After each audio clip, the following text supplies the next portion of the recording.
Bien, continuamos con el método de estudio de casos. Fíjese que en el estudio de casos se investiga un fenómeno dentro del contexto real de su existencia. Stein nos dice que el estudio de casos es el estudio de la particularidad y de la complejidad de un caso para llegar a comprender su actividad. En el estudio de casos se puede estudiar un caso único, es decir, una sola persona que sea nuestro informante clave en atención al fenómeno que estamos estudiando, al objeto de estudio, o el método de estudio de casos también se puede aplicar a múltiples casos, es decir, cuando se toman en consideración varias personas para que sean nuestros informantes clave en atención al fenómeno que se está estudiando. ¿Qué sucede? Que esas personas tienen que tener una relación directa con el fenómeno o con el objeto de estudio, ¿sí? Por eso van a ser denominados casos, ¿ok? Casos particulares, pero puede ser un caso único o de casos múltiples. Esos casos pueden ser los miembros de una cultura, los o el miembro de una comunidad, de una sociedad, de una organización, de un grupo, de una familia, o en su defecto, para el caso único, pues una persona en particular. Fíjense que el método de estudio de casos se sustenta en dos aspectos, en la comprensión y en la interpretación. La intención es que la investigación desde el método de estudio de casos alcance una profundidad y un conocimiento general del caso. Se trata de otro método cuyas investigaciones requieren de tiempo y requieren de el del compromiso del investigador. ¿Por qué? Porque necesita de establecer una relación bastante recíproca con el objeto de estudio, con el informante clave o con el caso, para llegar a un conocimiento bien profundo del fenómeno que está estudiando. Fíjense que el método de estudio de casos sirve para aplicar una determinada teoría en cualquier área del conocimiento. También sirve para poner en práctica una teoría y revisar si se aplica o no se aplica. Sirve para profundizar una teoría o para crear nuevos conceptos. Generalmente las investigaciones bajo el estudio de casos nos permiten este tipo de resultados dentro de la investigación. Es un método muy interesante, tiene toda una serie de particularidades para poder aplicarlo, y ya el compañero encargado de la exposición pues profundizará un poco más en ello. Tenemos la teoría fundamentada. La teoría fundamentada en el enfoque cualitativo debe de quedar esto muy claro. La teoría fundamentada puede funcionar como un método, pero también puede funcionar como una estrategia de análisis de información. Es decir, yo puedo utilizar la teoría fundamentada como método, o puedo seleccionar otro método de los anteriores que se han mencionado y puedo utilizar la teoría fundamentada solo como estrategia de análisis, ¿ok? Entonces, la teoría fundamentada tiene este doble propósito, este doble funcionamiento dentro de las investigaciones cualitativas. ¿Qué ocurre con la teoría fundamentada? Su propio nombre nos lo señala. Es un método que busca desarrollar o generar teoría a partir de los datos que son capturados, que son recogidos y posteriormente analizados por el investigador. La teoría fundamentada supone revisar los datos, revisar la información, pensar en esos datos, en esa información, y posteriormente conceptualizarlos o definirlos. Esta es la definición que hace Glasser y Strauss con respecto a la teoría fundamentada. En la teoría fundamentada se aplica lo que se denomina el método de comparación constante.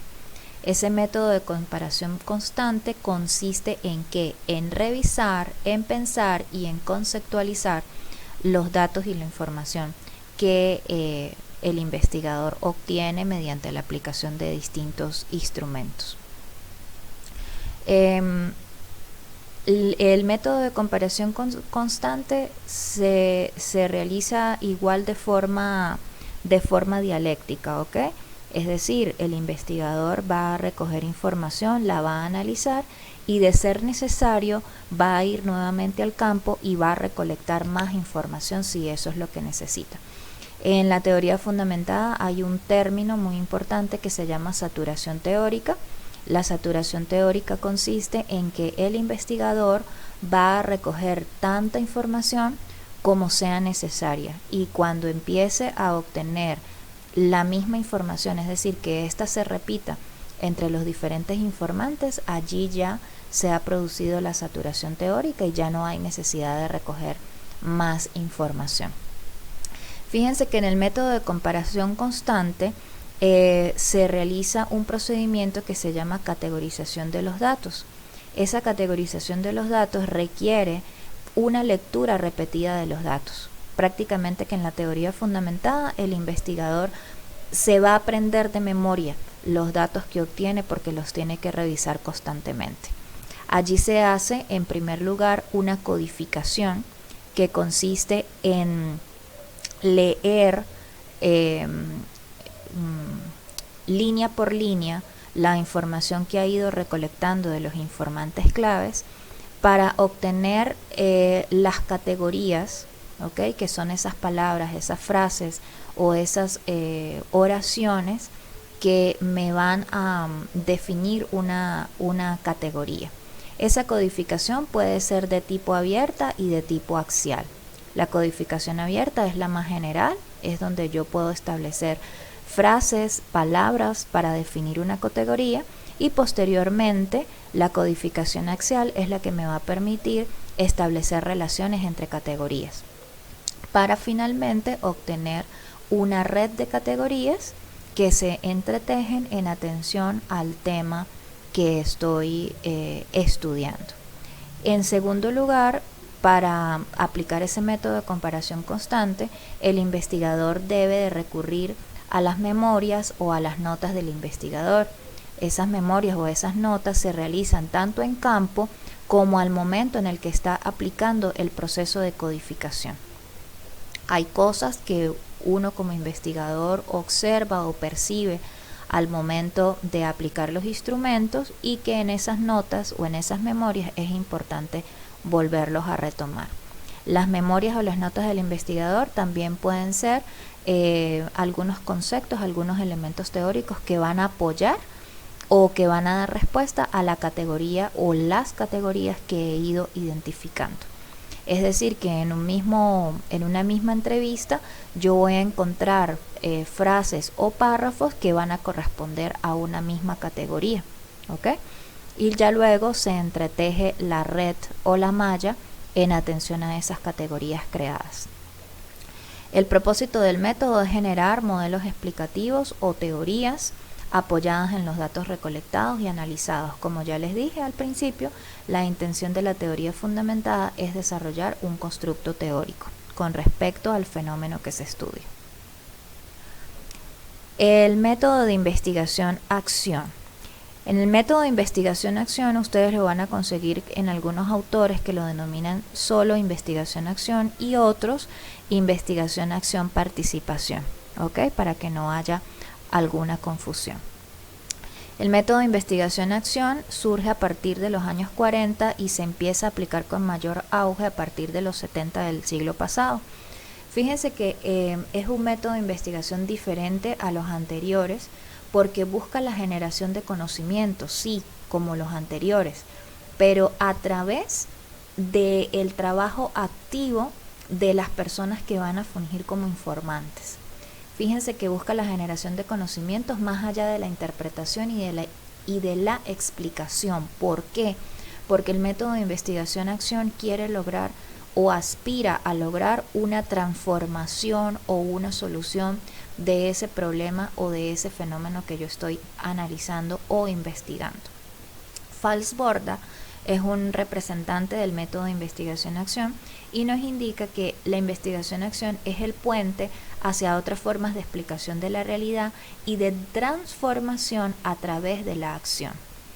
Se quiere producir con la aplicación del método de investigación-acción, un empoderamiento del conocimiento. ¿Para quiénes? Para las personas que están involucradas en el fenómeno o en el problema que se está estudiando.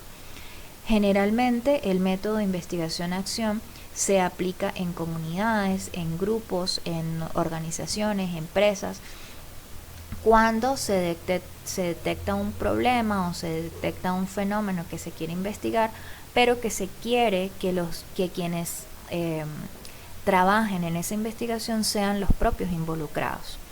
Es un método totalmente práctico, requiere de la participación activa de las personas que están involucradas. ¿Por qué? Porque recordemos que busca es transformar la realidad. ¿Qué hay que hacer en el método de investigación-acción? Hay que hacer una serie de elementos previos, como por ejemplo capacitar a las personas que van a investigar respecto a sus problemas. ¿Por qué? Porque de repente pueden ser personas que no estén vinculadas con el tema, con los términos de investigación, y por lo tanto hay que capacitarlos con respecto a eso. Y en segundo lugar, debe de existir una comprensión y una actuación en base a la realidad.